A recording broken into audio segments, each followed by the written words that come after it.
Hello, welcome back to the Pioneer Cuts video series. We're a little bit late this week. We've had a lot going on. We're a week late on our release, so we try to release every other Tuesday. So we'll start that cycle again from now. We've been adding concrete, adding a ladies' restroom, some more stalls in the men's restroom, so we're still on the growth pattern. Today, there was a lot of interest in the first video of how to start a machine shop. That seemed to spark a lot of interest, so let's continue on a little bit more about that. If you haven't seen the first video, go back, kind of brush up on that, and we're gonna expand on that even a little further. So as we talked in the first video, I think most people's sticking point is, are they gonna find the work? And that's about it. At least that was my sticking point. As long as you work hard and stay after it, you're going to succeed. So it's 6:20 here p.m. in Michigan. Beautiful 80-degree day out, and this is the time of day I can sit down and really start to work on the things I have to work on. So the day just runs away with troubles, its own troubles. So as far as the starting a machine shop, as you know, I started in my garage in a residential neighborhood. So I had semis out front, unloading CNC machines, rented high-lows. To get these things in the garage, I had to tear the top half off a mini mill, super mini mill Haas, and I had to disassemble some of a Haas TM2P to get it in a standard garage door height, 7 feet. So that's one thing to consider.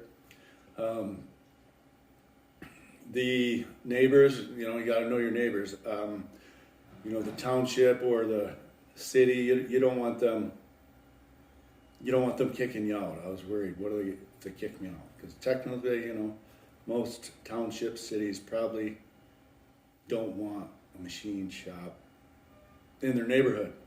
So we just kind of went stealth. That's what I did. We're not there now, so we can talk about it. We went stealth on the L-roll trucks, semi-trucks would still come and pull up outside. I wouldn't really worry about it. You can drive and go get the stock. Then you got chips you got to dispose of. We built a big 8-foot tall fence in the backyard that we used to hide the barrels full of chips, and we air conditioned the shop, heated the shop, kept all the doors closed, and didn't bother a person. Never had a bit of trouble. So those are some things to consider if you're going to put a machine in your garage, especially if you're going to quit your day job and rely on only that machine. Electricity, we had to upgrade. So we had to get a phase converter. We had 100 amp service in our house, and we upgraded to 200 amp service. Kind of had an electrician friend who was able to do that in an afternoon for a few $100. Then we ran wire all the way from one end of the house to the other and put a sub panel in the garage, 100 amp sub panel, and there was our power. So for machines, most machines take 3-phase power. We had put a phase converter in. $4,500 for a Phoenix phase converter. After my research, that was the brand to go with. From my experience, 0 problems. So that's my recommendation for a phase converter. Now, Haas sells a mini mill and a tool room mill that don't need 3-phase power. Essentially, they're 6,000 RPM spindle maximums. If you're happy with the 6,000 or you want to get started with a 6,000 RPM, you can just hook it up regular 220. You don't need 3-phase. If you want a 10,000 RPM machine in your garage, or I think it's 8,000 or higher, then you're going to need a phase converter. So I didn't even realize that when I started. I thought I had to have a phase converter. Had I realized it, I wouldn't have got it. But I'm not sad I did. It worked out. So there's that. That's your electricity. Air. We put an air compressor in there. It's important to keep it a quiet one. You don't want to put it outside your garage, bother your neighbors. and you don't want it bellowing next to you all day long either. So we ended up with a Puma, the brand Puma, and it was a 60-gallon, and it's one of the quietest ones of its size. So from the first video on this, a lot of people have asked me, why am I talking about this? Aren't I worried about creating competitors for myself? Well, honestly, perhaps ever so slightly, but I think it's more important to, create a community. Hopefully we're creating people we can work with. The other thing you're going to want to consider is, if you're going to be a machinist, you're going to need a metal finisher. You're going to need metal finishers. In my experience, they're hard to work with sometimes. You know what? You're just a guy in a garage. If you go away, it doesn't really affect them. So there's going to be times you're going to want to cuss and swear at them on the phone and scream and ask them why they're not keeping their promises. Well, try to avoid that, because sooner or later you're going to, trust me, you're going to end up having to go back there, whether you want to or not. So realize that your vendors, metal finishing, metal suppliers, kind of know that now. So that's pretty much it. I mean, there's some more details here or there, but those are some of the big considerations. We talked about licensing and insurance and things in the first video. Now we have I'm going to share some more secrets that may be more in the range of creating competitors. So I worked at a company out of Ann Arbor, Michigan, called 0 Hour Parts. I mean, they weren't real happy when I started doing this and I split off. At least the owner wasn't, Dan. He's a great guy, Brandon Hoag's the manager there, general manager. They're all great people. It was the best job I ever had. It was a great place to work, still to this day. It's a great shop. They do quality work, right? Essentially, I learned a lot there. They had a really good thing going, and we started with a lot of their practices, and then we've grown on to kind of individualize ourselves. And that's what, hopefully, you viewers that want to do this will do as well. Just realize that you're going to be working really long hours for a lot of years. Some people don't want that, and that's fine. Customers. There's a new manufacturing. Everybody's working from home now because of COVID. And people are saying it's changing the way the world works. It's changing. Some of it's never going to go back to the way it was. It's changing things forever. Well, I believe in that. And I also believe manufacturing is changing. And now is the time more than ever for a garage shop to get in there and make a go at it. Because we have companies like Xometry. If you haven't heard of them, look them up. Xometry. Huge partner in our business. There's companies like Fictive. They're similar to Xometry. They're much smaller. I don't know anything about them because they don't respond. They didn't respond to me when I reached out. They don't want to partner with us. There's companies, 3D Hubs.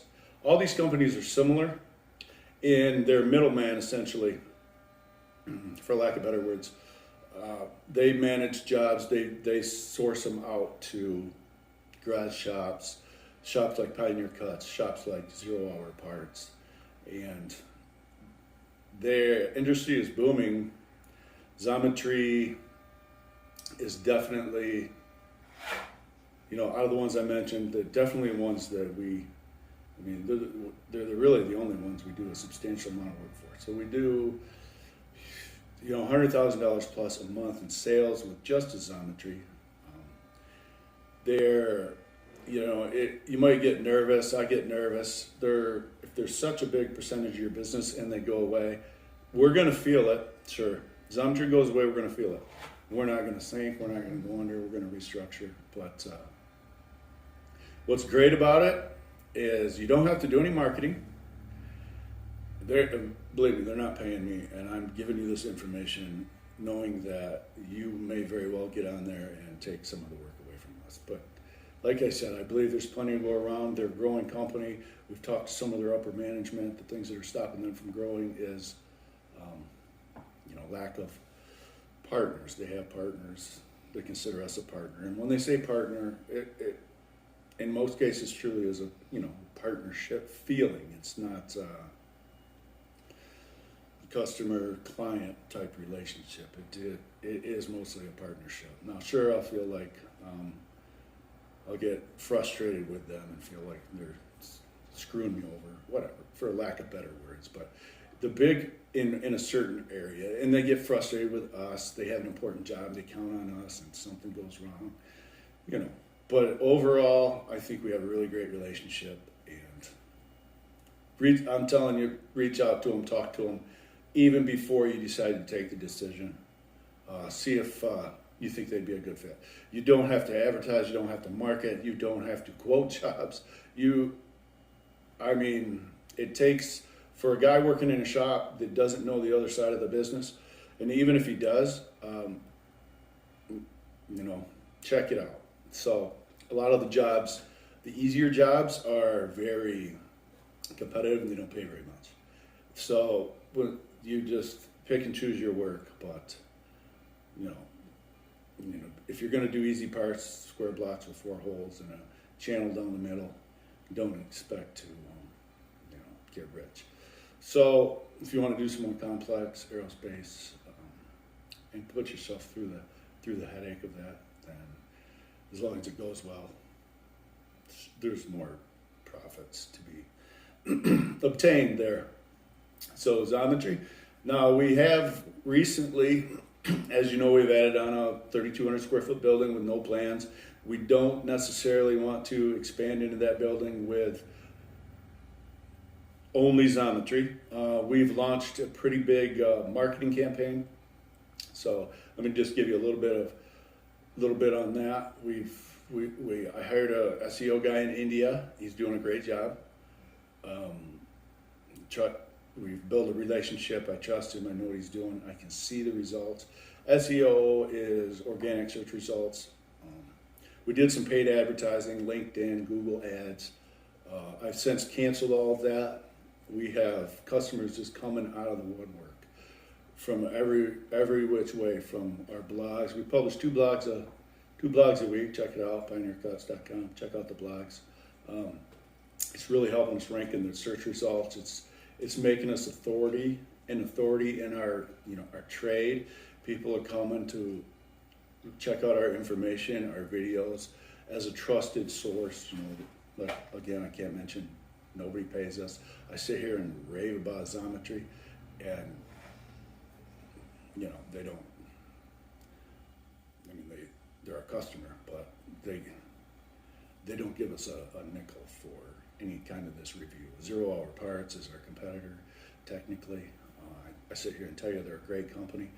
It's just because they are. They're a good company to work for.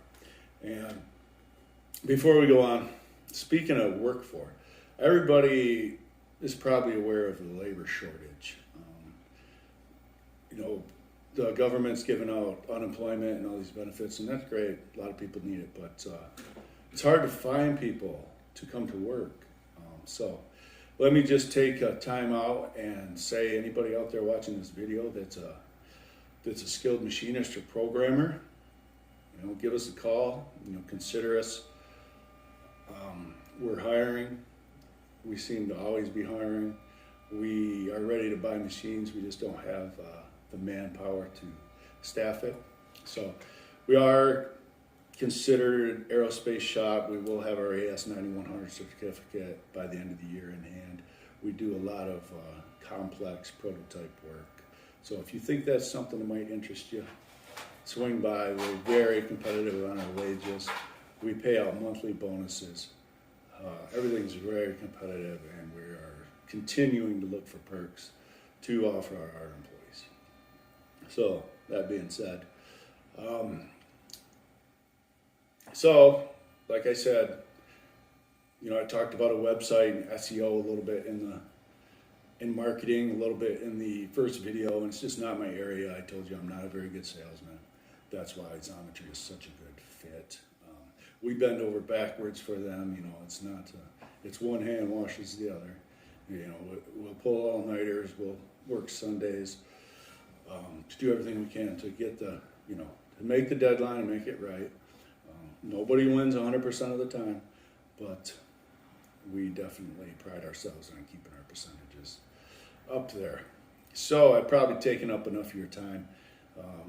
Hopefully I've shed a lot of light on what you can do. Well, let me back up a minute. We talked about COVID changing. The point was companies like Xometry, machinists can work from home now. I mean, sure, I need machinists. You just heard me say I need you to come and work with me. But if you want to, people do what you want. It's America. Carve your own path. If you want to work in your garage and that's your dream, I'd love to help you, see that happen. Give it a try. If it doesn't work, you can always go back to work. That was that's what I tell my wife. Worst case scenario, I have shitty credit and I go back to work for somebody else. Who cares? At least we gave it a whirl. If you want to give it a whirl, give it a whirl. I've told you, I've laid everything out pretty clear, and I'm definitely open to sharing more. Any questions you may have, put them in the comments. Give us a call, pioneercuts.com. You want a job, definitely give us a call. You can work from home. If I had it to go over again, let me just tell you, if I had it to do over again, I wouldn't have ever left the garage. I could do $30,000 a month sales in the garage with 2 machines with me and one other guy. And figure 10% of that's profit. Figure 30% of that's profit. So that's $120,000 a year. And we're not really working that hard. You can go out, have your coffee. You can do one job, make $300-400. You're done working by 2, if that's your thing. Or you can do like I did, work till 9-10 o'clock at night and come into grow into a building. We have 17 employees, but it's a lot of work. And I'm not sorry I did it, but honestly, if I known what I know now, I would stay in the garage. But again, I'm not sorry I did it. So you can work from home. Being a machinist, it's pretty cool. You're gonna need help. You can't do every single thing by yourself. You need somebody to drive and pick up material, somebody to go and get tools in an emergency and go to the metal finisher and pick up. And especially if you need insurance, you're gonna want to look into things a little deeper. If you have a wife who has insurance, you're in a really good, and carries the insurance for you guys, you're in a really good situation. So insurance is definitely a big cost. So if you need insurance and benefits along those lines, that's something you're gonna have to consider. But stay tuned. We're gonna try to get a little more regular. I could give you a list of excuses on why we're a week late, but nobody wants to hear them. So thanks for tuning in, and we'll see you soon.